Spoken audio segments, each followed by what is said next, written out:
越南有史以来上大的金融诈欺案，伫咧5礼拜审理了后，昨11甲查房地产的好业人万盛发控股集团的主席张美兰当判死刑，也有85个被告嘛隆重判有罪，其中4个人是爱关一世人，其他的是判3年至20年的刑期。因为张美兰的翁婿甲孙仔是互人判9年甲17年的刑期。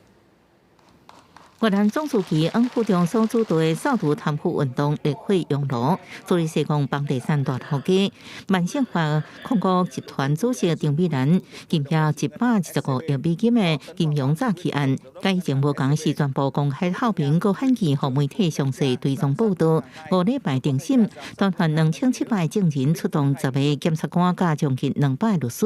证据有104箱总重6栋。伫市场摆搭卖化妆品起家。67岁张美兰甲伊共判，2012到2022年之间，透过数千间修理公司甲人头户，掌控西贡股份上嘅银行9成以上嘅股份，为当中摕到440亿美金嘅贷款，作为收买土地、炒地皮资金，造成银行270亿美金嘅损失，相当是越南2023年 GDP 嘅6%。And it shows the tip of the iceberg. Many other banks are doing the same thing,